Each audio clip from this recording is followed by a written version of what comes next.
Welcome, everyone, to the F6P DFS Kickoff Show. I am your host, Keith Fleming, joined as always by my good friend, Joe the Brain Matz.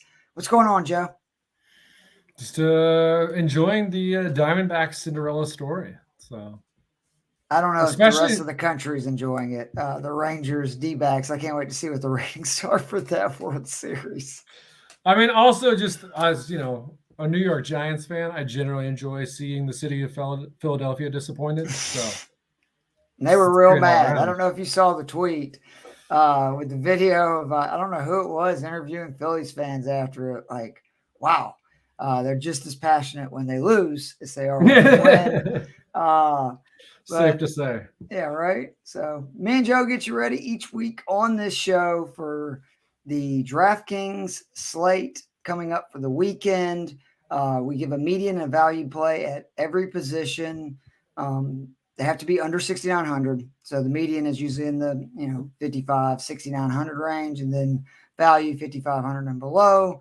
Last week, another pretty good week, Joe. We gave 15 total Yeah. plays with the ones we shared. They included 3 top 12 quarterbacks. They all scored 16.3 points or more.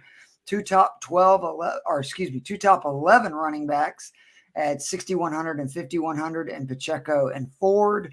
Your great call of Josh Palmer. He was wide receiver number 6, only cost 4,800. And then Darren Waller was given on the show. He was tight end number 1, 22.8 points. In all, that was 7 of 15 plays, scored 16 points or more. We're going to get into our picks in just a second, but just want to remind everyone you can become an all-access member at the wonderful Fantasy Six Pack, and in doing so, get all the great tools, rankings, access to the Discord where you can talk to the contributors directly. If you use the promo code F6P NFL, you get an extra 10% off. So let's get into week 8, Joseph. And I got to admit, I really like this week. There was a lot of plays, a lot of options. You can go a bunch of different ways. So let's start at the QB.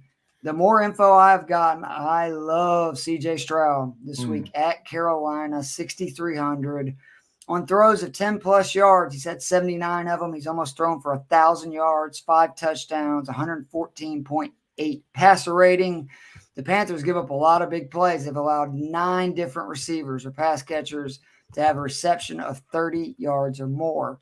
But the two big stats and why I'm so big on Stroud this week, Panthers run zone defense at the 6th highest rate in the league at 80%.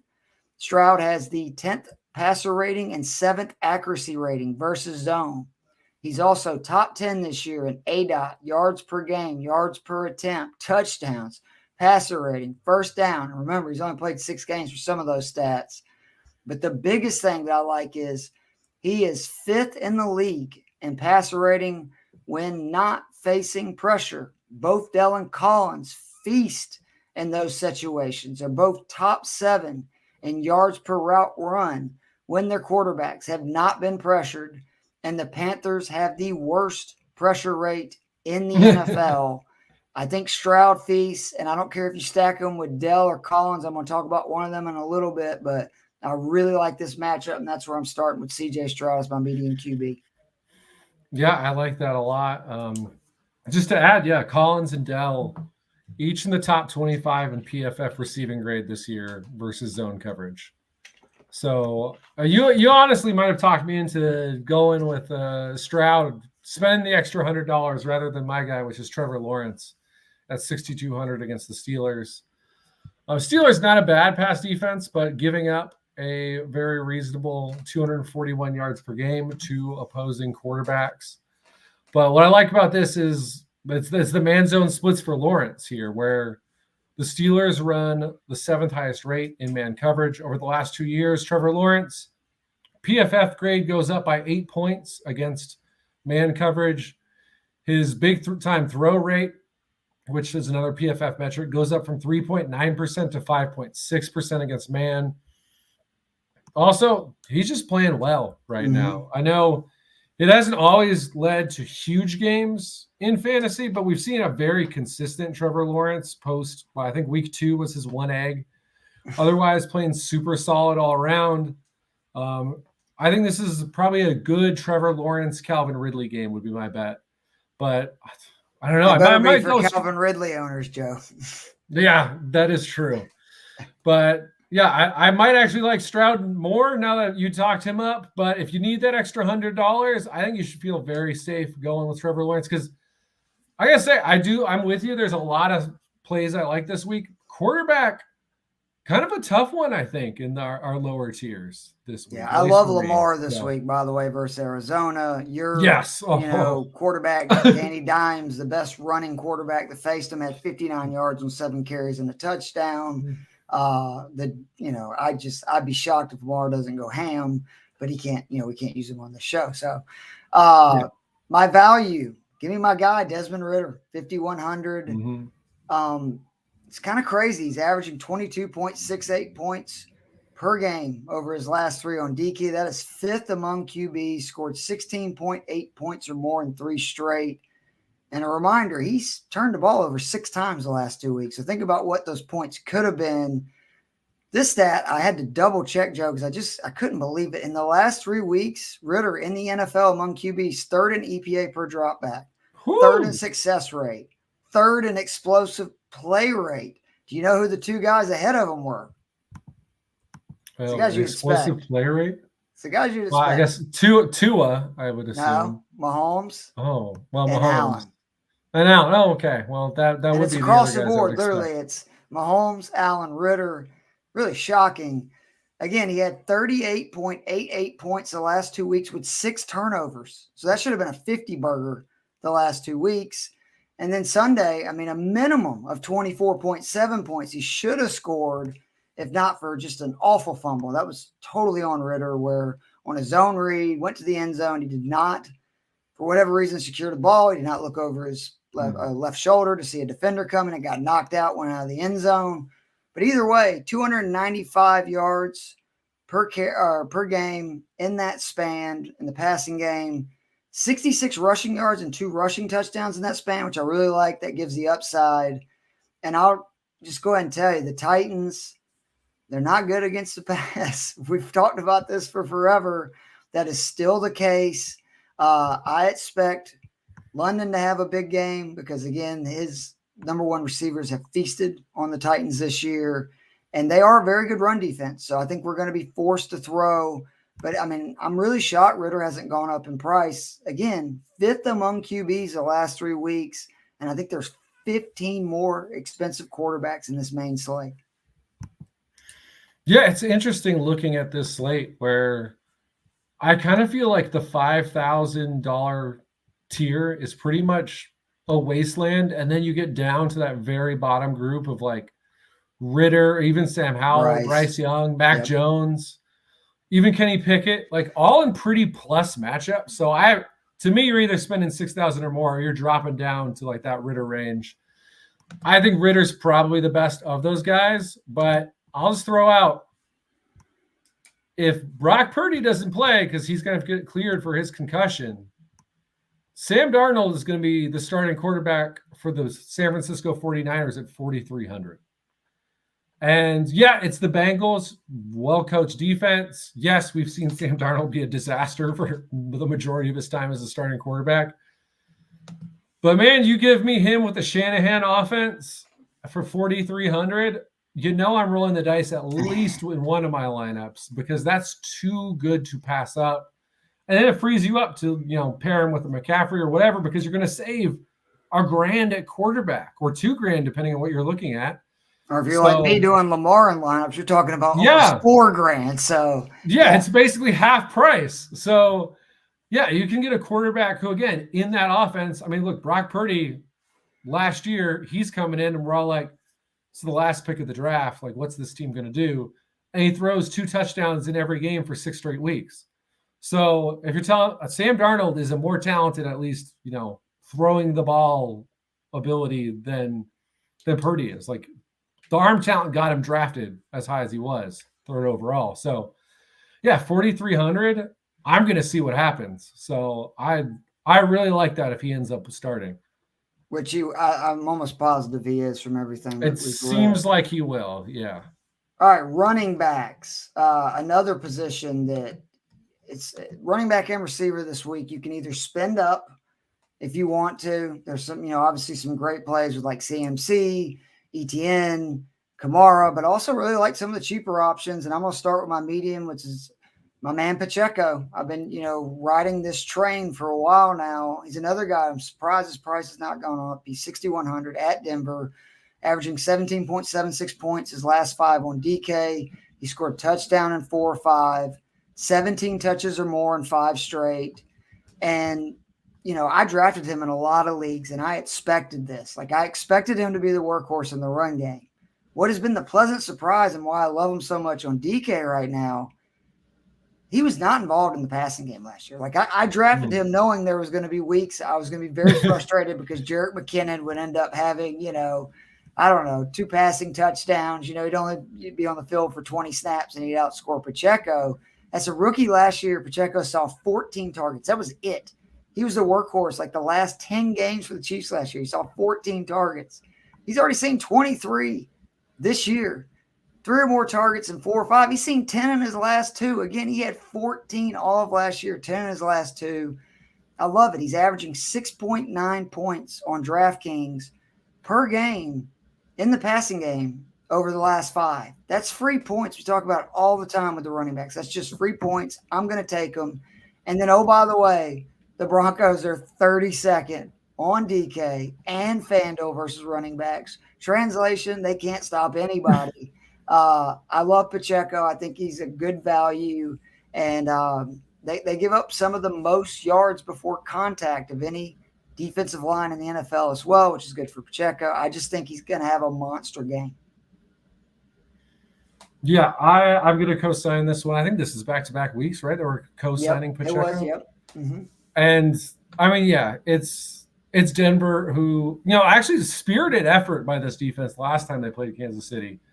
So the hope here is that scares people off because unless this defense has just totally turned the corner in the last 2 weeks, give me the Kansas City offense across the board against this defense that we've seen give up 70 points in a game. Let's not forget. Yeah, Denver bottom 7 in adjusted line yards, which is largely measuring the sort of, right at the line of scrimmage stuff. One of the worst tackling defenses, again, as we've notably saw against Miami, but other teams as well, one of the worst tackling defenses in the NFL. And yeah, so just straight up running the ball, awesome. And then, to your point, that's been the big change is that Pacheco, we can now, count on getting those couple receptions every week. And yeah, I would be surprised if we see anything close to the 18-9 game that we saw 2 weeks ago. Yeah. I think Kansas City's at least approaching 30, if not surpassing it. And if that happens, we're going to see at least one Pacheco score. That's the other thing is, like last week, we both played him. I think he scored like 16 points. He didn't score a touchdown. He almost had 17, yeah. Yeah. That's why, again, that almost 7 points over his last 5 just in receiving. That's huge. Yeah, just catching the ball. Per game. Yeah. So he hadn't even really had a monster game. I expect maybe this is the week, say he hits that 100-yard bonus, maybe he scores 2 touchdowns. There's just a lot of value in him, I think, in this matchup. Yeah, so that's why I'm with you, all in on the Pacheco train. All right, my value, Kareem Hunt, 5,200 at Seattle. If you want to go even cheaper, I don't hate playing Hunt's teammate, Pierre Strong. He's 4,300 this week. But, Jerome Ford is not going to play. And this is a team that has the 10th most rushing attempts in the league, 7th most rushing yards, and they've already had their bye. So think about it, how much that means they like to run the football, that they played one less game than probably a third of the league at this point. And they're still top 10 in both rush attempts, rushing yards. Since that bye, he scored 15 points or more in both games with 3 touchdowns. I'm not going to lie, Joe. I remember I laughed when they signed him going, God, the Kareem Hunt thing again. And then here we are. I'm excited about loading them into lineups, partly because Seattle has allowed 6 touchdowns this year on the ground. I think that game might actually be kind of a sneaky scoring game. But I really like Kareem Hunt. They're going to try to run. But again, if you want to pivot and do Pierre Strong, they're not going to give, Hunt 25, 30 carries. So Strong's going to get involved too. I just think that Hunt's going to get the red zone carries. We saw him get that with Chubb, was healthy, and they both were in that backfield. So I just like him a little bit more. No, I think that makes a lot of sense. And I mean, yeah, we saw a very surprising high-scoring Cleveland game last week where I think they legitimately like doubled the over/under in that game. What the hell was going on? So, basically what I was thinking the entire game. Gardner Minshew ran for 2 touchdowns. It's like, what is going on? There's been a lot of that in the last couple of weeks of just like, wait, what the hell is happening right now in the NFL? So, yeah, well, don't be surprised if it continues. I'm going to go down to Dameon Pierce, 5,300 against the Carolina Panthers. And I can't say like we've seen a lot of great Dameon Pierce stuff this year, which as a Dameon Pierce season-long owner, I can attest to. Last week, a mere 3.4 points. The important thing to me, though, is, I know that we've seen some Singletary action here and there. Pierce is consistently getting 13-plus carries a game. It's week 1 is the only time he hasn't hit 13 because they were getting blown out by the Ravens. He had 11 carries in that game. So he's consistently seeing the ball. And that's all I kind of need to start a running back against the Carolina Panthers. Fair. Yeah, we just talked about how Denver's given up the most points at DK. Madison almost had 100 yards versus these fools. That's all you need to know. Yeah, again, you look at all the metrics, my favorite adjusted line yards, they are dead last in adjusted line yards. Just running back yards per carry, unsurprisingly, it's Denver 32nd, Carolina 31st. They're the only two giving up more than 5 yards per carry. And it's 5.7 and 5.3, so they're both clearing it pretty freaking easily. So, yeah, especially if you're assuming – I actually think this could be a reasonably close game. But if I'm wrong about that and this is just Houston rolling, then that's all the more reason to like Dameon Pierce. This is a team that is legitimately challenging for a playoff spot and potentially – they beat Jacksonville. So potentially even the division – if things go well for them. So against Carolina, the winless team that can't stop the run, hey, if not now, win for Dameon Pierce. So I love it. So yeah, he'll be in my lineup on DK on my actual fantasy team. So come through for me, Dameon. He's doubling down. The wide receivers, which again, there is just a ton of options this week.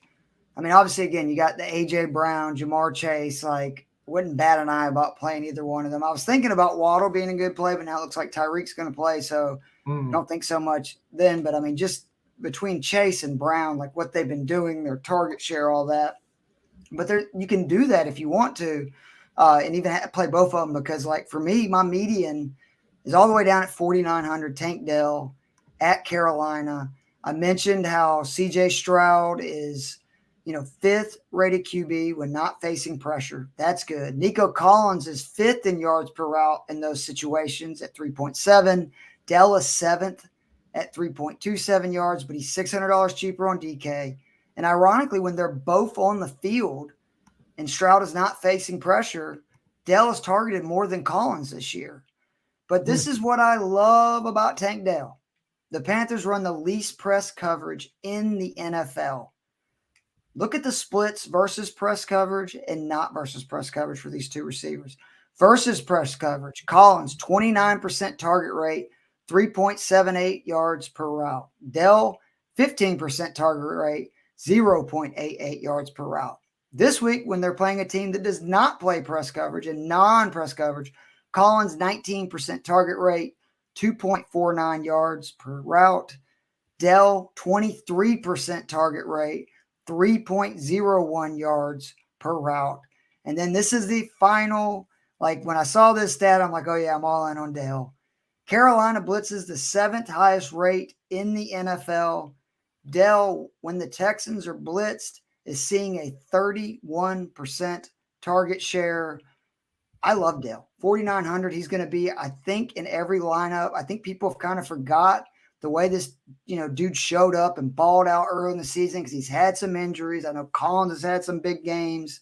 This is a dream matchup for him. Literally, Carolina does everything that we've seen so far this season that Dell excels at on the defensive side of the ball. I expect him to have a really big game. And again, at 4,900, I mean, 15 points and you're ecstatic. I think it's more like 20 plus is what he's going to score. Yeah, I love that too. Like I said, you look at their splits, those two, I feel good about that whole group, honestly. So yep. Even Schultz.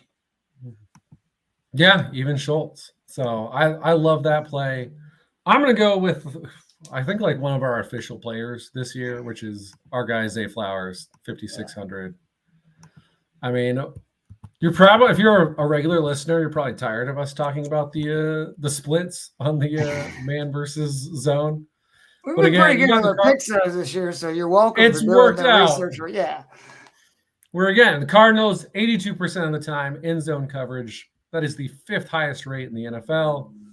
Zay Flowers, again, versus man, just over 1 yard per, or actually just under 1 yard per route run against man. About nearly 2.5 yards per route run against zone. His receiving grade per PFF jumps from 55 to 79. Wow. So he basically goes from like a third or fourth receiver to a guy you wouldn't want in your Madden lineup to a guy that's like, okay, now we can do something here. And then Arizona, just to top it off, their coverage grade on PFF while in zone is the worst in the NFL. So you've got a team that runs a lot of zone, doesn't do it well, which shouldn't be a surprise if you've been following our picks against the Cardinals. And you got Zay Flowers, who specializes in this. So yeah, all in, I'm with you. There's going to be some Lamar's that was my big hit last week, was doing some Lamar. So Andrews. Yeah, that's what saved me. So having Cup in my lineup and still cashing, which was just shocking. So yeah, I will 100% have a lineup, if not multiple lineups, where I'm doing the Lamar Zay combo. I love it. And also, like, if I don't have him for one of my plays, but if you're going to play Lamar because he's expensive, I don't mind playing OBJ. He saw 7 targets last week. He's starting to get more involved. All right, my value. Give me Josh Downs, 4,800 versus New Orleans. There's 2 parts to this. One is in the 3 games that Minshew has started. This is crazy. In PPR league, 17.8 points per game. That is wide receiver 13. Kind of even more shocking, 16 expected fantasy points per game. That's wide receiver 15. This is despite playing 2 of the best defenses in the league at defending receivers in the slot, which is where Josh Downs plays the 3rd most snaps from among wide receivers in the NFL. In those 3 games, 26 targets, 18 receptions, a 21% target share, touchdown in 2 straight. Last week, in his breakout game, 5 receptions, 125 yards, a touchdown. He saw a 28% target share, played 71% of snaps. Even more importantly, ran routes on 80%. But I was a little leery about this because I think a lot of people will be loading up on it. And then I'm going, well, wait a minute. Saints have a good secondary, which is very true. But the Saints have the highest rate in the NFL of targets to receivers in the slot at 38%. Again, Josh Downs, 3rd most snaps from the slot of any wide receiver in football. And oh, by the way, if that's not enough for you, he's got a 25% target share in the red zone this season. I think Josh Downs has another good week because, again, the Saints funnel stuff to that slot. That's the way, we've talked about this before on the show. Some defenses, they want to purposely funnel the ball. The Titans don't want you to run, so they're going to funnel you to pass. Like the Chargers want you to run for whatever reason. This is a way that Downs can really, I think, exploit this team. And I really do. I like him at 4,800. I think he's a great value this week. I think that one makes a crazy amount of sense. I'm loving these picks this week.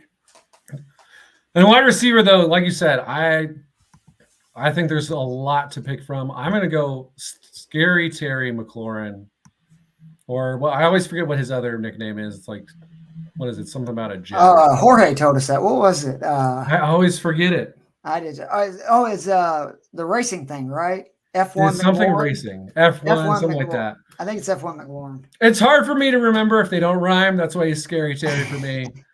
5,300 against the Philadelphia Eagles. I mean, one part, I just think the game script here is going to be very advantageous because I think the Eagles are going to have themselves a nice little day against this Washington defense. But let's not forget, Scary Terry has lived up to that name against the Philadelphia Eagles. Last season, when this was a defense playing at an even higher level than they are this year, granted, this had Kevin Bird, so maybe this defense is going to take a jump up here. But 2 100-yard games against the Philadelphia Eagles last season, 14 receptions across the 2 games on 20 targets for 230 yards. So, yeah, you're giving me a guy who's proven he can beat these corners before. You've got, their revamped secondary. The only real question is, will Sam Howell be too busy taking sacks? Because that guy loves to hold the 40 ball. 40 sacks. It's unfreaking real. It's insane how many sacks he takes.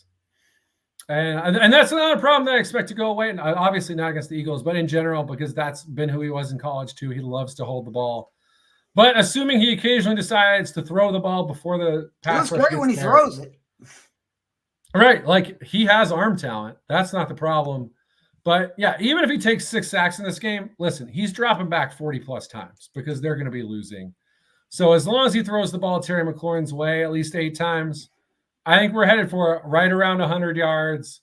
If we get that touchdown, we're scoring 25. So I love him at this price range. A lot of options at the wide receiver position. Really, at that 50, right with him, we're in his area. You got Marquise Brown, London, Watson, Deontay Johnson, and then you go down to your guy Tank Dell. I think wide receivers where I'm going to be going a little cheaper this week. How about when we get to the flex show? I'll give you 2 guys that are 4,700 and below that I also love. That's what I love to hear. Also, just with McLaurin, I kind of forgot. He got off to a slow start. He had that toe injury. Somebody tweeted that the other day. Makes a lot of sense that his numbers and the data and stuff is getting much better because we both think he's just one of the best receivers in football. Yeah, if you I got Dotson on one of my teams with those quarterbacks that he's had throwing to him over the years, it's pretty freaking amazing. I hope he never sees a good quarterback as a Giants fan, but yeah, the fact that he does this with these guys consistently, doesn't matter which one it is. Yeah, he's an impressive guy. And of course, I naturally thought that toe injury was going to really hurt him. Got Dotson in a couple teams. That's turned out great. Yeah, he's not on my teams anymore. Apparently, we were right, Joe. Remember last year we were saying we were wrong about Dotson? Like that was a reach. Yeah, we're like, oh, that was a reach. And it's like, oh, no, wait a minute. I should have stuck with my original opinion. Yeah, I was right. All right. We had it. That's right. The tight ends. I'm going to go with your boy for my median. Give me Darren Waller, 5,200 versus the Jets. He's another guy that's ramped up, right? 23 targets first 4 games. He sees 26 the last 3, 15 receptions his first 4 games. He's seen 20 over his last 3, averaging over 16 points per game on DK in those 3 games. If you're worried that Daniel Jones returns and you think that maybe the value is more with Tyrod Taylor, just remember in Jones' last start, Waller had 8 catches for 86 yards and saw a season-high 11 targets that week. So I don't think it really matters who the QB is. And the Jets are real bad versus tight ends, allowing over 5 receptions and 55 yards to opposing tight ends. They've given up 4 touchdowns already this season. And in the Jets' last 5 games, 6 tight ends have finished top 14 on DK. 3 have finished top 10 for the week. I just think Waller, with his volume and everything, he's a smash play versus his Jets team. It's almost like you're getting a wide receiver, a number 1 wide receiver at that, at 5,200. Yeah, no surprise here. I'm co-signing. Thank God this has turned around. I was so all in on Waller at the start of the season. It was really hurting a lot of my teams. This offense was the most dysfunctional offense in the world. And yeah, I don't think his lack of production never had anything to do with him. It was the offensive line was the biggest disaster in football. And a brutal schedule. I keep telling people the Giants had a brutal schedule. The toughest schedule in the NFL to start out. I mean, yeah, you're facing the Cowboys, you're facing the Bills, the 49ers. It was not getting easy.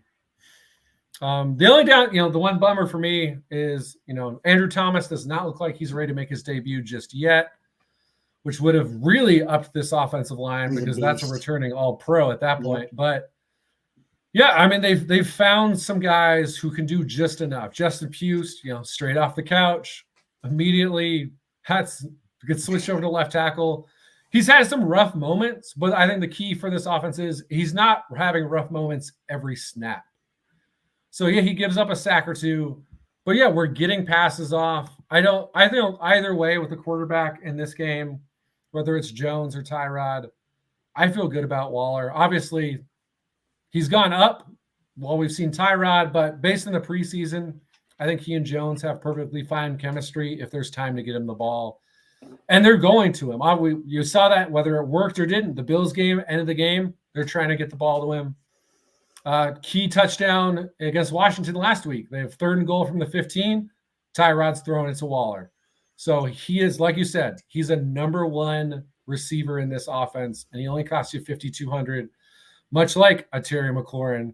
So to me, that's the move. And especially this is a good Jets. Same price, and this is a great matchup again. Tight ends, have been torching the Jets. Because, you've got those good corners on the outside. Like, you're not throwing the ball up to Darius Slayton when he's up against Sauce Gardner. You're going to throw the ball to Waller unless you're insane. Please don't do this, guys. So I feel great about the Waller play. So I'm all on it with you.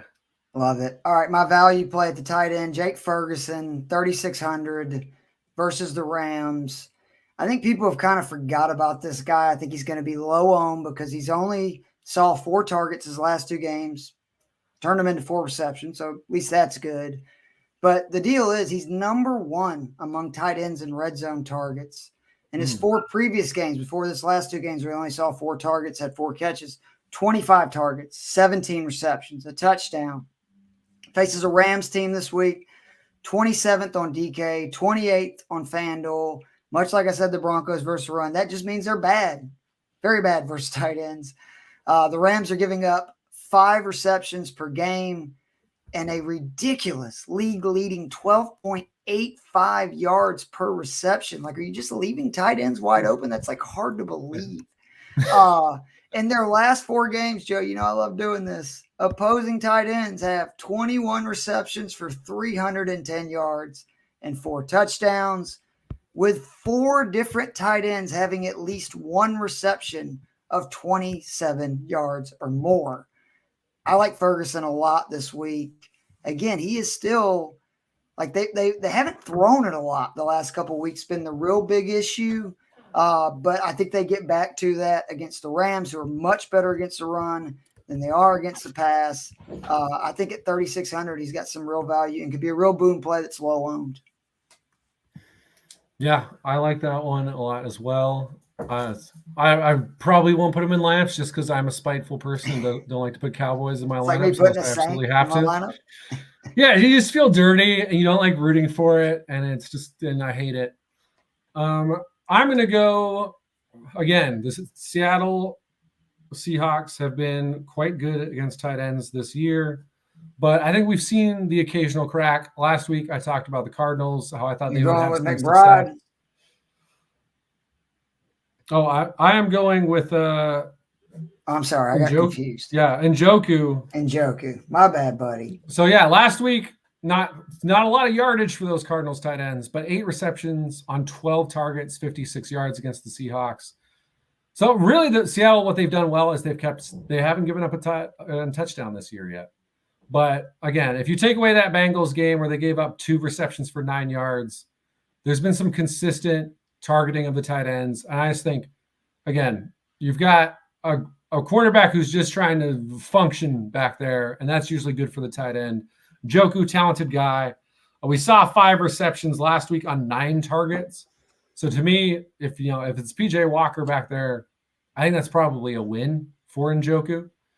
So I just think this is, again, a talented guy who they signed to that second contract. They believe in him. They want to get him the ball. I still am not buying this defense. I am liking that people probably aren't going to want to play him because he's questionable right now. It sounds like he'll play. But yeah, people are going to see the questionable tag if they're setting their lineups early. They're going to see the 5th defense against tight ends. They're going to want to bail on that. But I just think David Njoku against this defense, he can make some plays. I feel good about it.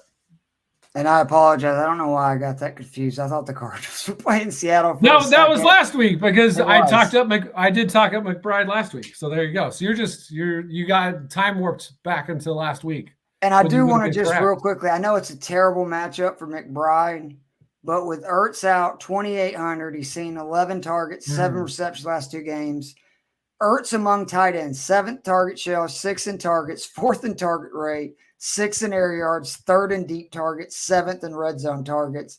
And McBride was like a 2nd round or 3rd round draft pick. There's a lot, like a huge volume void there. And even in a tough matchup at 2,800, I actually think that makes him worth, rolling the dice this week, if you will, if you're feeling frisky. I mean, I know, again, it is risky. Ravens are as good as any team in the league against tight ends. Real quick on that. If you're setting a lineup tonight, right now, Dalton Kincaid, man. Oh, yeah. Because he's getting all those tight end snaps Knocks now. On the hour, yep. In a plus matchup against Tampa Bay. So all in on Dalton Kincaid tonight. Absolutely. All right, the flex. I told you I got some cheap ones, and boy, do I ever. Let's start with Kendrick Bourne, 4,700 among wide receivers. He's 19th in targets, almost a 21% target share, almost 27% in the red zone. He's 16th in deep targets.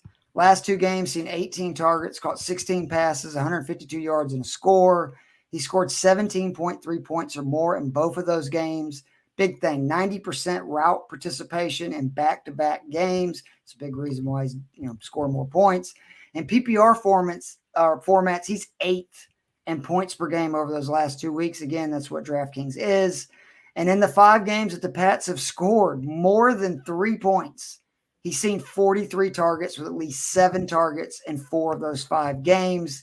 The Dolphins are bottom 3rd in points allowed to opposing wide receivers.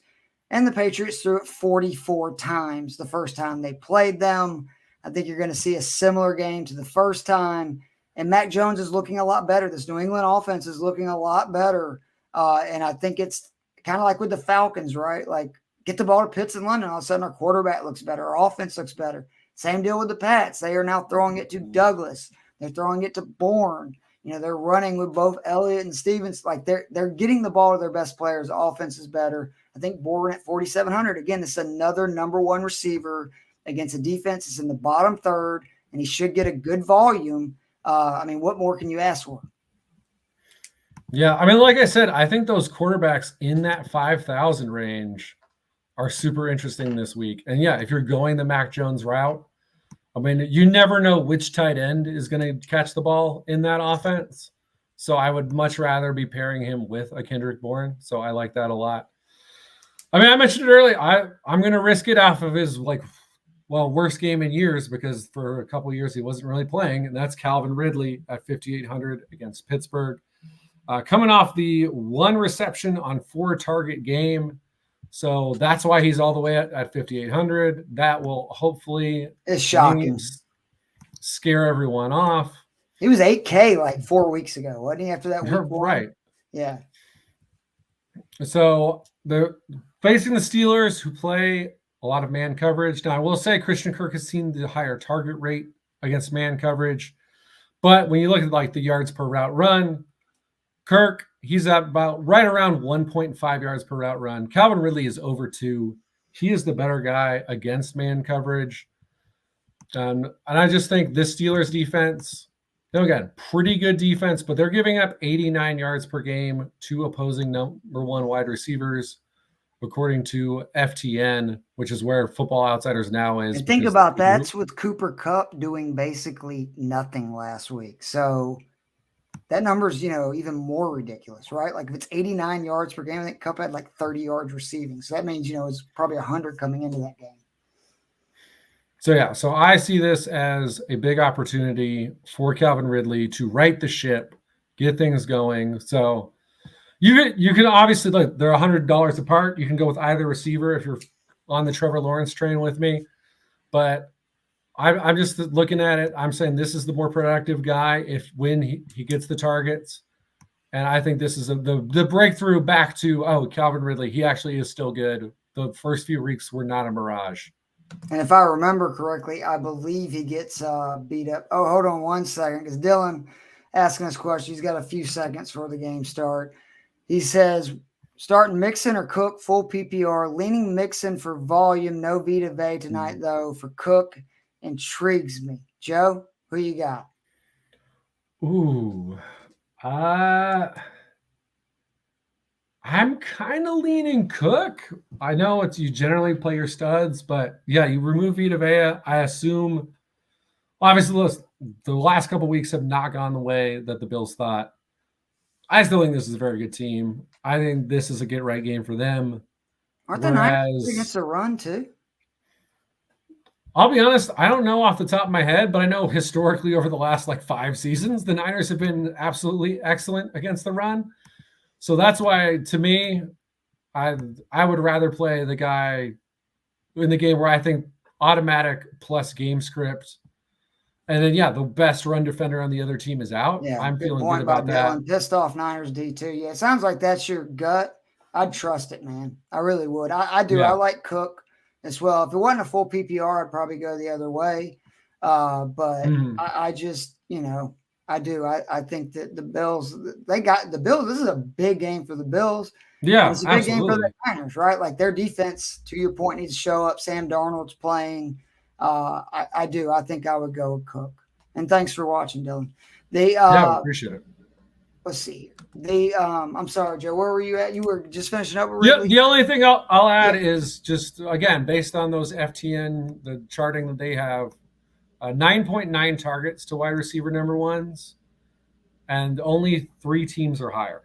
So, and one of those teams is Philadelphia. So again, Philadelphia, 12 targets to number 1 receivers. Terry McLaurin, guys. Terry McLaurin. Which doesn't surprise us because it's just like the Niners last year, right? Like we figured that out about halfway through the season. These good teams that score a lot of points, they get up. You got to chuck it up to your guy. And then you're just chucking it late. And that's why, like the Niners, I think they were one of the worst defenses versus wide receivers the last 6 weeks. And like if you look at it, statistically they were good, but it's because they were giving up so many interceptions. So the value for me, go all the way down to Jaden Reed, 3,700 versus the Viking, 9.3 points or more in 4 of his last 5 games. Unbelievable. Only 5 wide receivers, Joe, have more red zone targets than Reed's 10. Those guys are Devontae Adams, Garrett Wilson, Jacoby Myers, Drake London, Jamar Chase. Even more shocking, wide receiver target leaders inside the 5. Waddle with 5, Hill with 4, and then Myers, Chase, Jefferson, and Reed with 3. He is 6th in slot percentage this season, 75.5%. 5th in targets per route run versus man, 24% air yard shares. But the main reason I like Reed this week is he is 5th among wide receivers in the highest per route run rate versus blitzes. The Vikings blitz more than any team in the NFL by a ton, 56.4%. The next highest team blitzes 42% of the time. I know that Watson's going to play. At first, I thought Watson was going to miss. That's why I was like, I'm going to have this dude in every lineup. But, I mean, for 3,700 and to see that he's 5th among wide receivers in the blitz, and this is literally the dream matchup for any wide receiver because of how often the Vikings blitz, it kind of makes sense. You look last week, right? Like Jennings ended up actually having more points than Brandon Ayuk because he's not running, Ayuk's running the deep passes. Jennings is running the underneath stuff. It's the same deal basically for Jaden Reed. I do think that there's a chance he has a big game, and he has really done more with less than anybody because he's not getting a ton of targets, but he's doing a lot with the ones he's getting. Yeah, I mean, it really is that simple. That's a great case where it's like the guy who produces against the blitz, against the highest blitzing team, the guy who plays in the slot against the worst slot defense so far this year. So I'm also glad you found someone so cheap because I ended up just slamming the mid-tier here because I've got Drake London at 5,100. Just, again, this whole passing offense for the Falcons, just as we left it for dead, came back alive. Drake London, the last 4 weeks, double digits, 24.5 points 2 weeks ago against Washington. Another solid game last week, 6 catches on 7 targets, 54 yards. Facing a defense, again, Tennessee, we like to target the pass against Tennessee. Also, a defense that's top 10 in running man. Drake London's target rate against zone, 18.9%. Man, 32.6%. Oh, yeah. So, like against zone, he's barely out targeting Mac Hollins. And then against man, he's almost double any other wide receiver on this team. Obviously, I'm not counting the tight ends there because they remain pretty steadily involved, but he's getting 1/3 of the targets against man, against a defense you want to pass against that runs man. And he's on a nice little roll here. So I think it continues on. I think this is a plus game for that whole passing offense. Like you said, you love Ritter this week. So yeah, give me that Ritter-London combo. And that's what?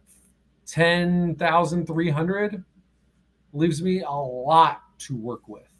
So I'm all in on that one. So I've got notes on him for the DFS Den, which I'm going to be filling in for Dave Eddy tomorrow night because he's going to be in a lot of my lineups. I love this. You know that since week 2, he's seen over 8 targets per game. In PPR, he is now a top 12 wide receiver since week 12. So he's a wide receiver 1. Wide receiver 15 in PPR leagues. There's 27 wide receivers in the main slate Sunday who are more expensive than him. And again, since week 2, he's wide receiver 15th in PPR. The Titans give up the 7th most points to opposing wide receivers. In his only other game versus a bottom third defense on DK versus wide receivers, he scored 24.5 points. Saw a season high 12 targets, 9 receptions, 125 yards. That's a Washington team that also runs a good bit of man. And then what I really like, the Titans versus number 1 receivers this year, they're giving up over 6.8 receptions, 85.6 yards, and 0.66 touchdowns per. I love London. I think, again, like that I'm telling you, man, like I'm almost to the point where and we'll talk about this on the DFS Den, but like the Kamaras, the ETNs, the CMCs, like I'm thinking about loading up on those guys and then taking a lot of the lower price receivers and maybe, like, if I can't afford it, sprinkling in an AJ Brown, a Travis Kelce, that kind of deal, because there's so much value this week. It feels like with these receivers, they should see big target rates and have great matchups, like where, again, they're facing defenses that what they excel at, those defenses don't do well. So I love that. I know the game is technically started, but we do always pick it, Joe. Dave, I appreciate you sending my line just because Dave Eddy sent me this before it started. So I just want to give it because I want to tell people he's good. Like last week, he was on top of it. He sent me Stephon Diggs as captain, Bills defense, Josh Allen, Mike Evans, Dalton Kincaid, and D. Tompkins to finish out his lineup. But 9.5, I think, was what the line was at. Who do you got, the Bills or the Bucks? I need to get right after last week. I'm going to say I'll ride right up to the line on that. I'll say Bills 27-17. So just we're barely tied now, right? I won last week, didn't I? I believe we are tied now. Yeah, you did win last week. So all right, so I'm gonna go ahead and try to take the lead. Give me the Bucks and the 9.5 points. Screw it. My boy Detroit Beastie, who again, Chris Robin, I'll be doing the DFS Den show with him tomorrow night. He said slam it. He said they're going to cover. He said Bills win, but he said backdoor cover. Yeah. So I'm going to do that. Wouldn't surprise me. Anything you want to plug, Joe, before we get out of here? Ignore the hate. Watch this World Series. And otherwise, just read everything. Read, watch, listen to all the fantasy six-pack stuff. Again, doesn't even if you're only marginally in football, you just happen to listen, you're into basketball, whatever other kind of fantasy you're into, it's all there. So check everything out. Some really smart people. I had a blast. I went on the Dynasty show with JJ and Mike on Tuesday, and we did, like, these are actual drafts that have been in JJ's league. It was awesome. Like, I had so much fun. Like, we're everything for us is so number and data driven. It was fun just to like chop it up and try to think. would you rather have this guy now or a draft pick later? I had a blast. I really did. It was a lot of fun. I told him I'd like to get you on there because I know that you love that kind of conversation as well. He said absolutely he'd have us on. Have you heard of these Devy leagues? No, I do not know what that is. So it's a dynasty league, but you get, I guess it's once a player starts college, you get 5 picks every year where you pick somebody from college, or maybe it's 1 pick. I'm confused how it worked, but basically once you draft them when they're in college, the second that they come in the NFL, they don't go into the rookie draft class. They're automatically on your team, right? Yeah. So it's like a Red Auerbach, Larry Bird situation. Yeah. So like it was the question the other day was like it was a bunch of draft picks, Jared Goff for Drake May, right? Like because he's one of the up and coming quarterbacks, and it was just fascinating to see the thought process on that, because this is what's great is almost all these leagues are super flexes. So you need to have 2 QBs. Right. And that's what we were talking about is, do you really want to take a rookie who knows if it's not like, I think Caleb Williams is going to be good. There's no doubt about that. But, Jared Goff is only 29. Like he's a top 12 QB, probably will be for at least another 4 or 5 years. You really want to let that go. An elite O-line. Top 10 receiver. Young studs all across the board, a great O-line. So it was just fascinating. And I definitely like to get you on, but definitely check out again all the great work at Fantasy Six Pack. Again, me and Chris will be on the DFS Den. Dave Eddy is going to spend some time with his son, which is great. I think they're going to a hockey game or something, he told me. For those that listened to me last time I was on the DFS Den with Chris, I didn't know anything about Dave at that point, and Chris literally convinced me that Dave was getting engaged. And I text him telling him congratulations. Dude's married with a kid. He's like, what the hell are you talking about, Keith? I definitely did not get engaged. And I realized that Chris was fucking with me. So that was great. But he's not going to fool me this time. I've been talking to Dave on a regular basis, so don't even try it, Chris. But for Keith and Joe, I hope you guys smash it this weekend. If you have any questions about your DFS lineups, you can hit us up on Twitter. I'm at Keith Fleming. Joe is at joeematz. Seriously, we'll be happy to respond. We love doing this. We appreciate all your support, and we'll see you guys soon.